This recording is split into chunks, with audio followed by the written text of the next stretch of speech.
I think I've officially come across the most ridiculous idea for conference realignment. You are Locked On College Football with Spencer McLaughlin, your daily podcast on all things college football. Part of the Locked On Podcast Network, your team every day. Welcome, everybody, to another episode of Locked On College Football. I'm your host, Spencer McLaughlin. Thank you so much for making this your first listen or your first view every day, part of the Locked On Podcast Network, your team every day and your daily source to stay up to date with the biggest stories in the greatest sport on planet Earth. This episode is brought to you by our friends over at Nissan and the all-new 2025 Nissan Armada. Stay with us for the Armada Team of the Week later in the episode. But would the Big Ten ever kick teams out, or would the SEC ever kick teams out of their conference just for money? One person thinks that is a distinct possibility. I'm not in that particular camp. Is Tennessee about to lose a starter to the portals? Their secondary in trouble?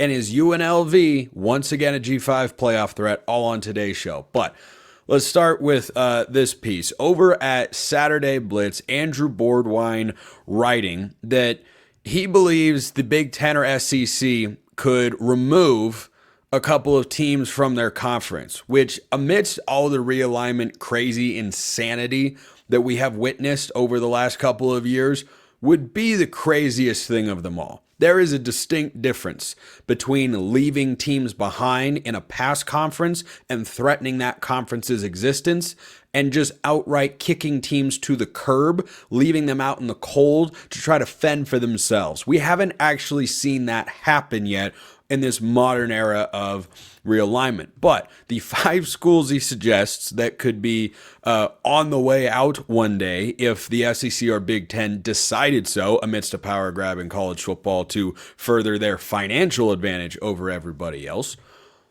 Vanderbilt in the SEC, Rutgers in the Big Ten, Mississippi State in the SEC, Northwestern in the Big Ten, Purdue in the Big Ten. So, okay, a couple of things here. Let's start with the Big Ten. Let's just say hypothetically, like I find this notion, by the way, to be, in my view, ridiculous and so far away from coming to fruition. There's no significant added benefit to me compared to the drawbacks. Do you think the Big Ten presidents, who votes on realignment? Oh, that's right, presidents do, want to cut ties with Northwestern, one of the premier academic institutions in the country, and also a school that gives your football team an easy win more years than not? Is that someone you really want to cut ties with? Are you going to kick out Purdue, who was just in the national championship game for basketball? You're tapping into the East Coast with Rutgers. Is that suddenly just not valuable? But let's take the financial consideration at the core of it, because that's what our good friend Andrew has got written in the subline here in his piece that's titled 5 Teams That Could Be Evicted from SEC and Big Ten in the Future. College football is more about the money today than it has ever been. All right, that's a fair take, but let's talk about the financial component of it. If the Big Ten were to evict all 3 of those schools, which seems highly unlikely, that they would do it in an odd number and leave themselves with 15. So why don't we say 2 for the sake of argument? You are now saving your conference if those schools actually provide $0 in media rights revenue and they're not worth anything. And your media rights partners are still paying the exact same amount if you were to take out the East Coast market in Rutgers and Northwestern. If you were to remove them from the league, let's forget the non-football financial incentives that they have to be affiliated with those schools. Let's remove that just for the sake of argument here, and say that on average the Big Ten's distributing about $90 million per school, and that suddenly gets funneled to the top team. Oh, no, wait. It gets distributed amongst the 16 other teams. Yes, that'd be $180 million in savings. But once distributed amongst everybody, heck, even if you kicked out all 3 and distributed amongst 15, you'd get about $18 million per school. That's a non-zero amount of money. I'll give you that. You think they're so ticked off, the power players in the Big Ten, not just the Big Ten conference itself, but the teams that are generating the television viewership and revenue, you think they're so upset that they want that extra couple tens of millions of dollars when they're already bringing in close to 100. One day it might be $100 million with the new Big Ten media rights deal. You think they're really concerned about that? Do you think that's worth it to them to have a little bit more when they already have more than everybody else? And then you remove teams that traditionally, and these things are cyclical, of course, but traditionally they are an opportunity to win a football game over, a 10-year rolling lineup of matchups at least 9 times for the Michigans and Ohio States of the world, at least 9 times. Do you think they're so desperate to get rid of them? Because I don't see the evidence of that. I am failing to see, as we have made these massive mega conferences. I get where your head is at, Andrew, but man, I think this is way too big of a step to even suggest. I couldn't believe this piece was even out there, hence why I'm discussing it on today's show. But let's go to the other side, to the SEC. No Vanderbilt, no Mississippi State. I don't know why it's them. Why isn't it Kentucky? And I don't have anything against Kentucky, but if you're just saying, well, let's get rid of the non-competitive ones. Well, okay, Kentucky hasn't been super competitive lately. But also, the fundamental reason I'm opposed to all of this is because part of what makes college football great is for the one in I don't care how many years that Vanderbilt beats Alabama like they did this past year. Kentucky almost beat Georgia. Mississippi State has been great before. I mean, there have been times where Mississippi State has been I remember with Dak Prescott and Dan Mullen, I was there. They climbed all the way up to be the number 1 team in the country. Don't tell me it's impossible just because it's really, really hard to do. But even if you're looking at these programs and, well, they're just bottom dwellers, do you want to go through a gauntlet every year? Because last time I checked, scheduling, particularly in the SEC, is cyclical to the point where certain teams just get phased out of the SEC championship picture for a couple of years because they have too many hard teams to play. Florida had no reasonable shot. They had a great season this past year after a horrific start in which people, including myself, thought, hey, Billy Napier needs to go. They just got embarrassed twice in a 3-week span on their home field, but they were able to rebound and have an 8-5 season. That's a really good year. You put that Florida team with a healthy DJ Lagway into the ACC, I think they can push to get to the ACC championship game. I don't know that they get there, but they'd certainly be closer to it. But you already have such a gauntlet in both of these conferences because you have added all these new schools. Texas and Oklahoma make your league stronger. That's why you added them. Oregon just won the Big Ten. USC's capable of winning the Big Ten. So's Washington, for that matter. UCLA, a little bit less so on the football side, but in basketball, sure, why the heck not? You want those schedules to get tougher for a few $1 million? Sure, it's more than 5 or 6. Okay, what are you going to do with that money? When you're already at that level of financial distribution in college sports, what are you going to gain with those extra funds compared to what you lose with the opportunity to play teams that more often than not you are going to win? You just allow for a team to pop up on your schedule who suddenly has a better chance of beating you than these programs historically before, because that's why you're kicking them out in the first place, right? You're saying, well, they're never any good. Well, yes, someone's got to be bad in the conference. If you play a great team every week, guess what? You don't have playoff access the same way everybody else does. And I come back to this point regularly, whether I'm talking about the Pac-12 or ACC realignment or the SEC or all this sort of stuff.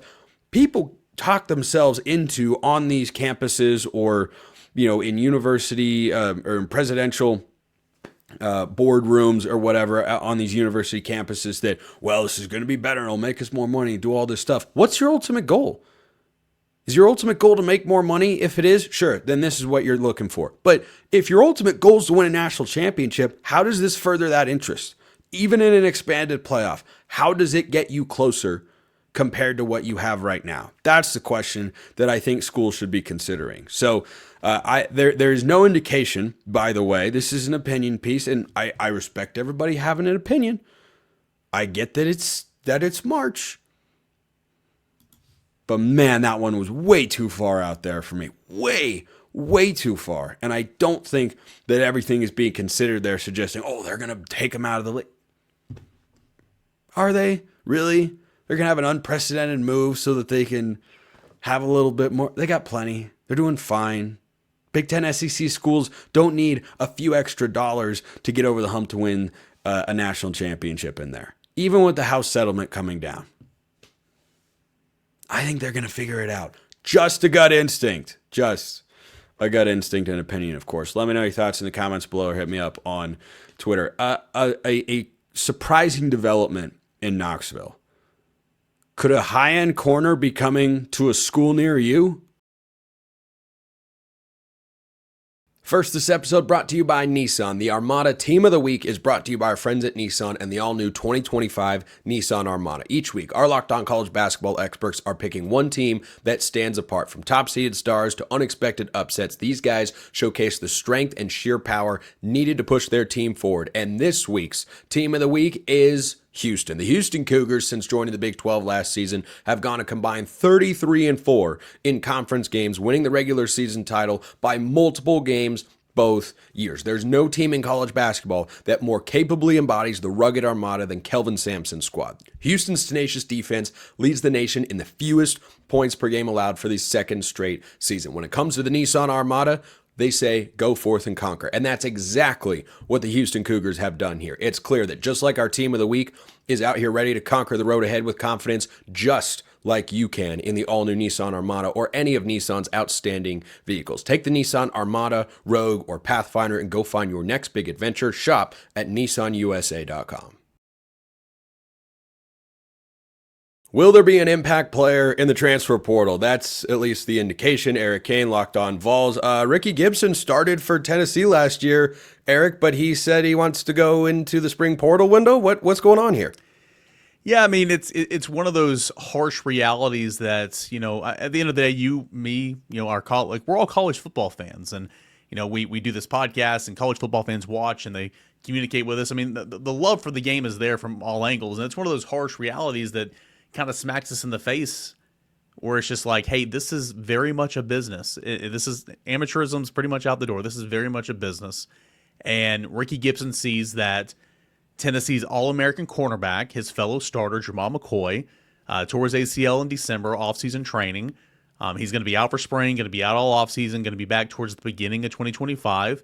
But seeing that he's hurt and, Ricky Gibson is a returning starter, he kind of has some leverage right now. And so he and his team made a public play to try to force the hand of Tennessee. Like, man, you can't afford to miss me. Like, give me more money. And I wouldn't have played it that way, but that's kind of what they did. And I think that's something that fans just have a hard time. You don't see public plays like this all over the country, but there are plays like this literally all over the country. That's just the nature of the beast. So that's kind of where we are. I expect Ricky Gibson to be at spring practice. It begins on Friday. There's a lot of confidence that this is going to work itself out. He's not going to be going anywhere. But essentially, his team leaked it to On3 National a couple weeks ago that this is what we're going to do to have that public forcing of the hand to try to get some more money. So last year, Tennessee's defense was the biggest reason that they were in the playoff at 10-2. Why I thought they had a chance to make a run. The offense, of course, wasn't there. The defense couldn't stop Ohio State, but nobody could really stop Ohio State consistently there. But is there a world where the Vols line up week one and don't have two of their starting defensive backs from last year's unit? Yeah, I mean, there's a world where that happens. It's a world I don't want to live in, but there's a world. I mean, there's growing confidence that Jamal McCoy is going to be back for the start of the season. But I mean, listen, I understand modern technology, and I get that an ACL tear is not what it used to be. I mean, that used to be a career ender. He will play football next football season. I am not confident he's going to be ready snap one, so I'm not even thinking that he's going to be ready snap one, game one. And I mean, there's confidence that they're going to work this thing out with Ricky Gibson for sure, and getting back out there with his teammates and going through drills and all that. I mean, I think that works a lot of wonders as well. So, but I mean, at the end of the day, they gotta make a decision there, and I think Tennessee's going to do everything they can to hold on to Ricky Gibson. But to answer your question, yeah, there's 100% a world where that could happen.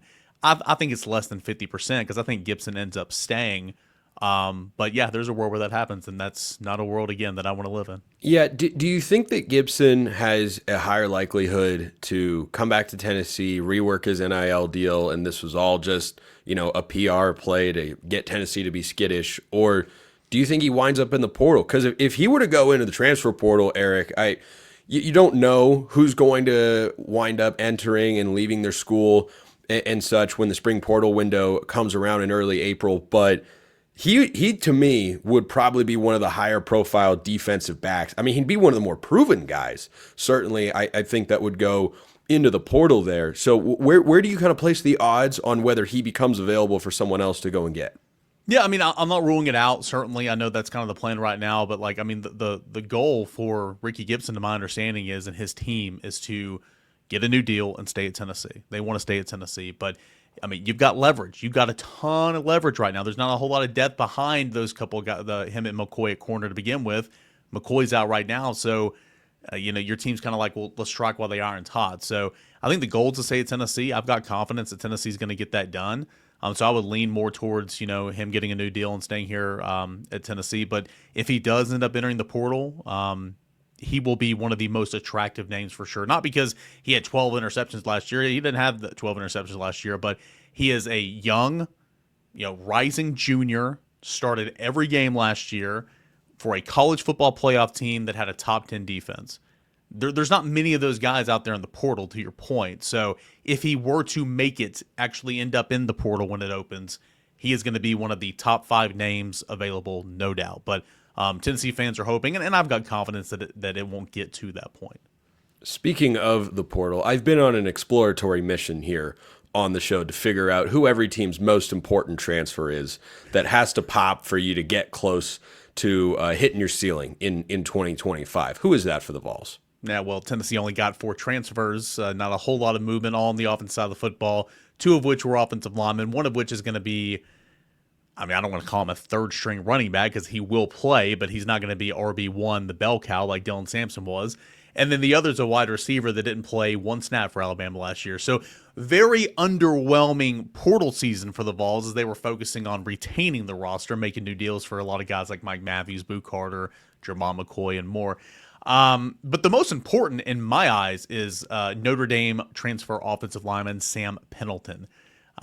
He started first half of the season at guard for the Fighting Irish, worked a little bit at center in practice. The back half of the season when they got healthier on the offensive line, he went to the bench, but still was that key reserve for, guard, center, guard. Tennessee's losing 4 starters on the offensive line. Tennessee needs 2 guards and a center, and Pendleton can play either one of those. So where does he best fit this spring? I think it's a big question. So I'm going to be watching him and Amari Jefferson, the wide receiver I was referencing from Alabama, a guy that Tennessee wanted in the recruiting cycle a year before. He wanted to play for Nick Saban. Went to Alabama, Nick Saban retired. Okay, well, I'm going to go back home to Tennessee, and that's kind of where we are. Just a whole lot of unproven stuff there. But I'll go Sam Pendleton. I know that's not sexy, but Tennessee needs some offensive linemen. I don't think there's anything sexier in the world than offensive line play. There we go. A true football guy. Yeah, a well-blocked running play where everyone has their assignment and wins their 1v1. I tell you what, that's really, really the good stuff. But is Tennessee quietly the Clemson of the SEC where they're just kind of like, hands off with the portal? Or do you think this is just kind of a 1-year cyclical outcome for Josh Heupel where it's, or not, going heavy in the portal here? Because I think a lot of places would lose 2 receivers the caliber of Squirrel White and Dante Thornton and think, we got to go hit the portal hard and replace that production now. And Tennessee seems like, we got a guy, but like other than that, we're fine. No, 100% no. I cannot disagree more. I mean, I don't cover Clemson, but Dabo's approach for years, and he's changed it a little bit, but Dabo's approach for years was, no, I don't believe in that. That's not good for the game. We're not going to be a part of that life, No, thank you. No, Tennessee's been very active in the portal, throughout Josh Heupel's tenure here. Brew McCoy came via the portal. Hendon Hooker technically came via the portal. That was the previous coaching regime, but Joe Milton came via the portal. Dante Thornton came via, so on and so forth. So they're very active in the portal. I just think that the main focus this year was roster retention. And Tennessee explored some wide receivers, and they were in on a few wide receivers. But ultimately, either Tennessee moved on because they didn't like it or didn't like the asking price, or the target went to another school or whatever the case is. So I think Tennessee's very much going to be looking for a wide receiver and potentially a cornerback in the spring window, especially if Ricky Gibson goes in the portal. They'll absolutely go get a corner, but Tennessee's going to get a guy or two out of the spring portal window, and one of those is going to be wide receiver. I just think that the focus is more on roster retention. So to answer your question, I think it's more of a one-off because Tennessee is very much a team that does play in the portal. That's Eric Cain, Locked On Vols. Watch for Tennessee in the spring portal window. So he says nobody knows him better. Of course, appreciate it, Eric. We're going to the G5 ranks next because they get a team into the playoff every single year, whether you all like it or not. Can UNLV get over the hump in Dan Mullen's first year? Don't forget, that's UNLV head coach Dan Mullen to you.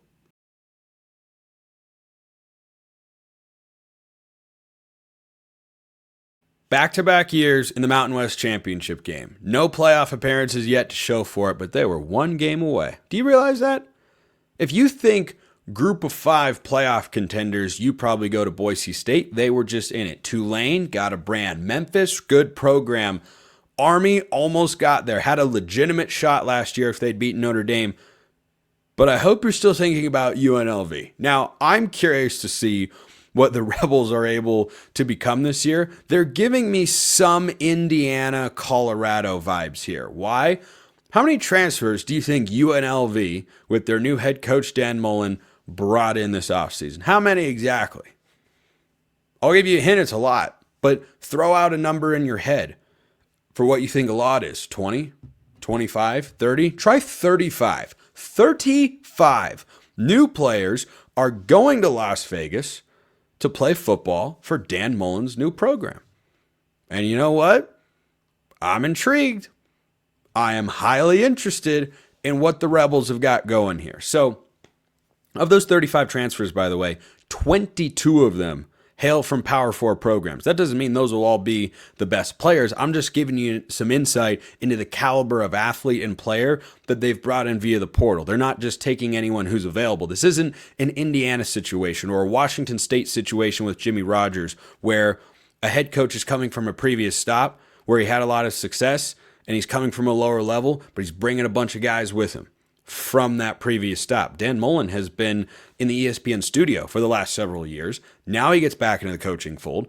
He never failed to succeed at Florida. He just didn't succeed at the level they were really wanting him to. And then Billy Napier has taken a further step back. And based on social media hints here and there and things that were liked by Dan Mullen, I don't think he forgot that. So certainly this is someone who appears from the outset, just with that little tidbit I mentioned, has an edge to him of, yeah, I want to prove that I can still do this and never should have been fired from Florida in the first place. And Dan Mullen does not believe that he is going to a rebuild situation or that it's going to take some time. He said, quote, "We're not in a rebuilding situation. We're in a take the next step situation here." I think that attitude with everybody on the team here is already showing. All right. I respect the confidence. Is that just coach speak? Well, let's examine. First of all, the idea that UNLV can get to the playoff is incredibly real. Their schedule has really a couple of key games. A couple of key games in conference play, and they're both on the road. Not a great scheduling break for UNLV that they have to go to Boise State, where last year with Haj Malik Williams and then head coach Barry Odom, they failed to find an offensive rhythm in the Mountain West Championship game. They have to go there again, and they have to go to Fort Collins and play Colorado State, who were on the precipice of getting to the Mountain West Championship game until the end of the season didn't go how they were hoping for Jay Norvell and company. But those are the two biggest games on the Mountain West schedule, and there's one game in particular that is going to help define their playoff chances as well. Did you know that UNLV hosts UCLA? Yeah. Remember a while back, for my everydayers out there, thank you for being that, by the way, someone suggested that was an audition of sorts for UNLV to go to the Big Ten. Like, okay, guys. Or maybe UCLA has realized that travel in the new look Big Ten is really hard, and they just wanted a shorter road game to play, and, well, LA to Las Vegas isn't very far. If they get on a plane, and I suppose they will. Maybe they bus over, but they'll probably fly over. That'll be a whole 45 minutes in the air. They won't even be able to have water service coming through the cabin because they're going to go up and down so quickly there. So UNLV has got the 22 Power 4 transfers, 35 total, just completely reshaping the roster in Dan Mullen's image. And the question I have is twofold. Number one, what are they going to look like? What's their play style? How does Dan Mullen want this team to win football games? And number two, what's the quarterback situation going to be? Do you remember the name Alex Orji at quarterback? I bet you do if you watch college football last season, because he was one of the guys battling to be the starter at Michigan. I mean, famously, they beat a ranked USC team at home in a thriller of a game, and then he lost a starting quarterback job because he couldn't do the forward passing thing. Well, he went down there, but that's not the transfer quarterback that I think UNLV winds up going with. And I don't know that this has been officially declared yet, but if you don't know the name Anthony Colandrea, get used to that if you're in the Mountain West. That's probably, just my guess, probably going to be UNLV's starting quarterback. He comes over from Virginia, where he's played as a starter for a couple of years this past season, showed some moments. He's an interesting guy. Won't say he's a program changer right away on paper, but games are played on the field, not on paper, of course. Last year, 63%, 2,100 yards passing, 13 touchdowns, 11 picks. Nothing super special, but he's got a mobility to him. He's an interesting player. And if he gets with a guy like Dan Mullen, who's got a strong track record as an offensive head coach, those numbers could definitely improve. But then the question becomes, well, who's he throwing the football to? I mean, last year, UNLV had a guy by the name of Ricky White, who appeared on this very show, by the way, and Ricky White was phenomenal. And he and Haj Malik Williams were a dynamic duo for that UNLV go-go offense for Brennan Marion, who's now the head coach over at Sacramento State. So the interesting thing is that UNLV's roster looks a lot closer to a Power 4 roster than probably plenty of other teams in Mountain West. Again, on paper. Do you remember the name JoJo Earl? Some of you might. Some of you might not. This is a guy who spent 2 years at Alabama, 2 years at TCU. He's battled injuries in his career. He was a borderline 5-star receiver coming out of high school, going into his 5th year of college football. He's at UNLV now. You keep him healthy, why couldn't he have the best season of his career? I mean, he hasn't had a truly breakout year and lived up to that potential that he had coming out of high school, according to scouting reports and recruiting rankings, but there are a lot of factors that go into that. Is this an opportunity for him to thrive? But the caliber of athlete that UNLV's brought in via the portal, I think is pretty impressive here.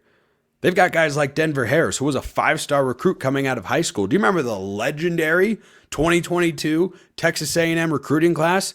Denver Harris was a part of it. And now he's over at UNLV. And in total offensively, to support who I presume will be starting quarterback Anthony Colandrea, they've got 8 former blue-chip high school skill position guys. Players like Jalen Glover from Utah, a transfer wide receiver from Arizona State who was a 4-star coming out of high school. So this doesn't feel to me like a situation where they went and found just anybody that they could. I think Dan Mullen was about as selective as you could be in certain instances. That's how it looks to me from the outside, but anyway, when you go out and add 35 total transfers. But there's some legitimate names on there, and I don't know how it all meshes right away. I don't know how quickly Dan Mullen can go in and just, boom, get right back to the Mountain West Championship game. I get that's where he's saying his head is at. That's where his head should be at, because when you're UNLV, you go hire somebody like Dan Mullen. That's the expectation. But we'll see what he's able to do in year one. It's not a brutal schedule by any stretch of the imagination. You know, last year they had Kansas and Syracuse on it, and they beat Kansas, and they should have beaten Syracuse, who we know is a good team, won 10 games at the end of the season in Fran Brown's first year. But I look at what UNLV can be this year, and I just wonder. I legitimately wonder. If you told me they, went 6-6, 7-5, I'd say, yeah, first year, working out the kinks, no problem. Dan Mullen will be fine. But if you look up with the schedule they have, if they can win one of those games at Boise or at Colorado State, the path to the Mountain West Championship game is really favorable. Their schedule, pretty similar in conference play to last year, but those are the two games to watch. And the UCLA game as well. UCLA is going to be a bottom tier team in the Big Ten. That's where I expect them to be. If UNLV makes that statement in week 2, I believe it is, that's a game they have at home. I tell you what, Dan Mullen will be right back into the national spotlight, and you'll look around and go, oh, look at that, UNLV back in the conversation as a Group of 5 playoff team. Is the season here yet? Man, can't ever get here soon enough. Appreciate everyone listening. I will see you next time, and until then, hope you have a wonderful rest of your day.